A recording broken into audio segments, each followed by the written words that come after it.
Hello, good morning fifth grade. How are this morning? As usual, I hope all of you full of spirit and then keep on fire. Tetap semangat ya anak-anak.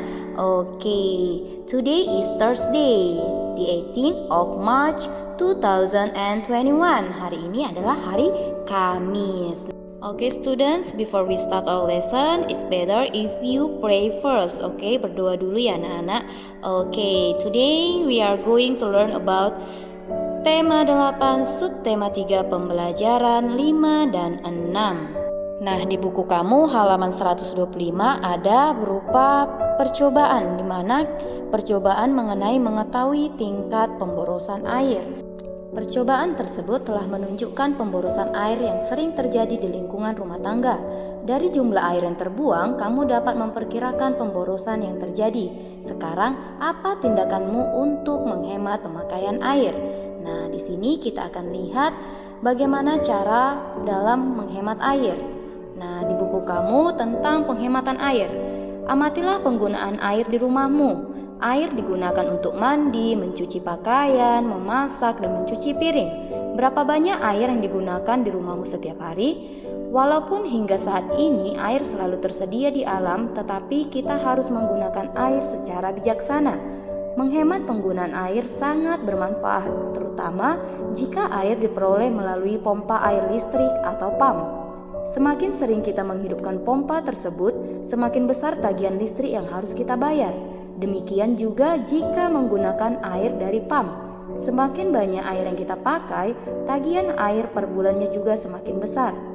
Mungkin kamu belum dapat membayangkan tentang pemborosan penggunaan air.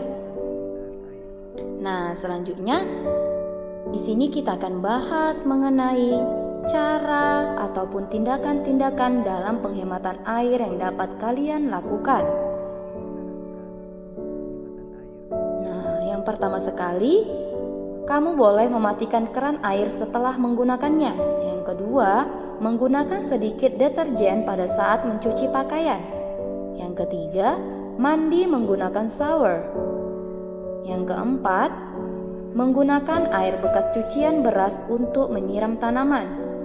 Yang kelima, mencuci pakaian sekaligus, tidak sendiri-sendiri atau masing-masing. Nah, ini merupakan tindakan dalam menghemat air ya anak-anak. Kamu boleh lakukan dalam kehidupan kamu sehari-hari. Nah, selanjutnya kita masuk pada langkah-langkah membuat gambar cerita.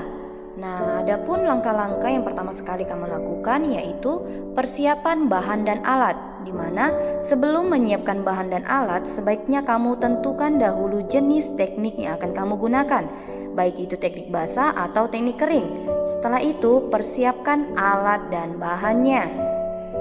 Yang kedua, menentukan tema. Pemilihan tema akan menentukan gambar yang akan dibuat. Penentuan tema dapat dilakukan dengan melihat lingkungan sekitar atau pengalaman diri sendiri dan orang lain. Nah, yang ketiga, pembuatan sketsa.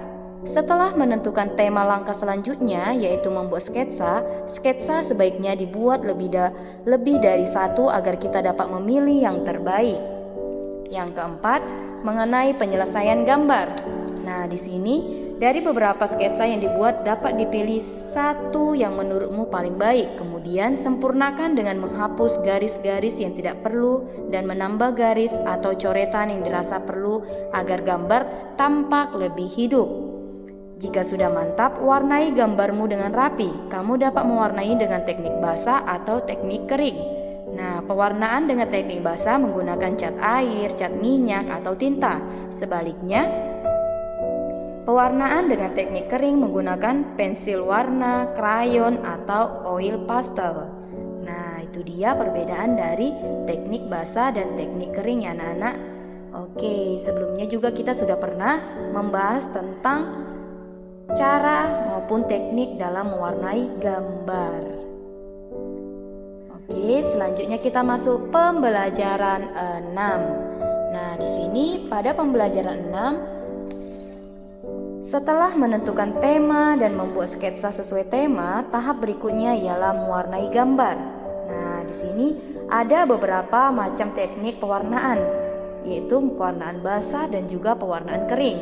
Nah, di sini kita akan lihat bagaimana tahap mewarnai gambar dalam membuat gambar cerita.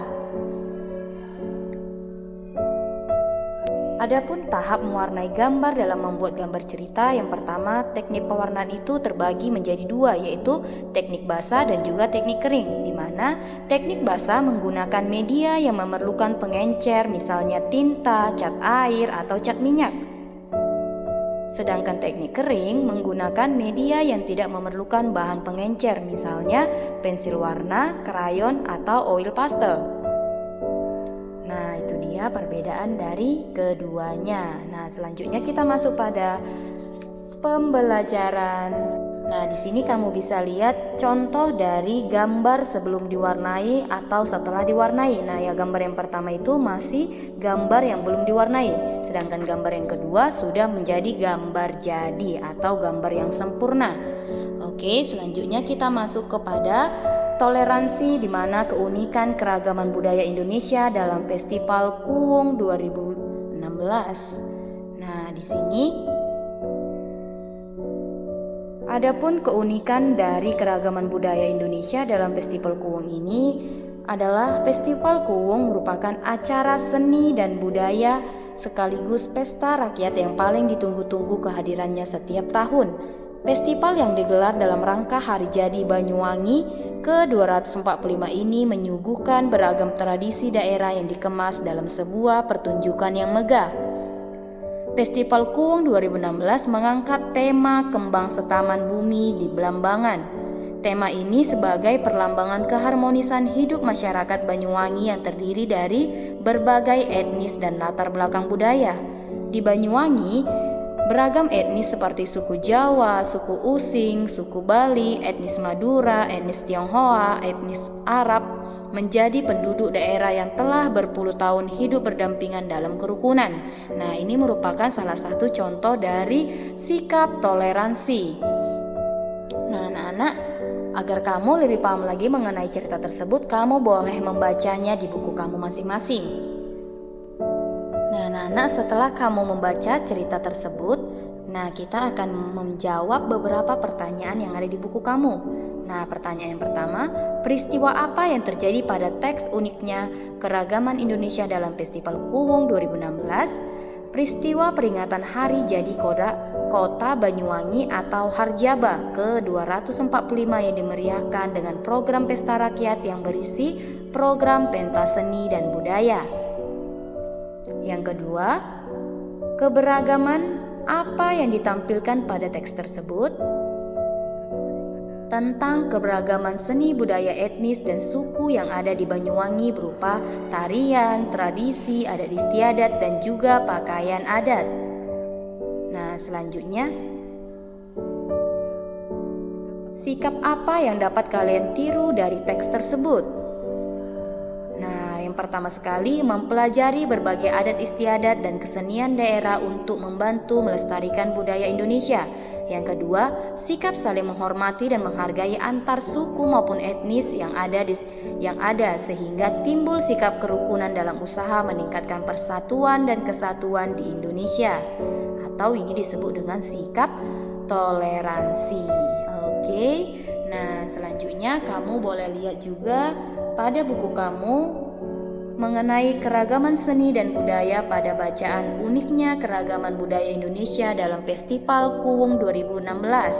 Nah, di situ ada beberapa suku maupun kesenian yang ditampilkan. Nah, adapun contohnya salah satunya yaitu suku Using, di mana kesenian yang ditampilkan adalah cerita Sarin Kembang Bakung. Contoh lain, dari suku Madura, kesenian yang ditampilkan yaitu tari topeng dan pramen yang mengisahkan mata pencarian mereka sebagai petani kakao. Nah, itu dia merupakan beberapa keragaman suku maupun keragaman seni dan budaya dari setiap suku yang berbeda-beda. Nah, anak-anak, cukup sekian pembelajaran kita hari ini. Miss harap semua anak-anak kelas 5 tetap semangat dan selamat belajar. Oke anak-anak, nah sebelumnya Miss Yesi mau menginformasikan bahwa minggu depan kita sudah mulai ujian UTS, ujian tengah semester. Maka persiapkan dirimu sebaik mungkin. Oke anak-anak, tetap semangat.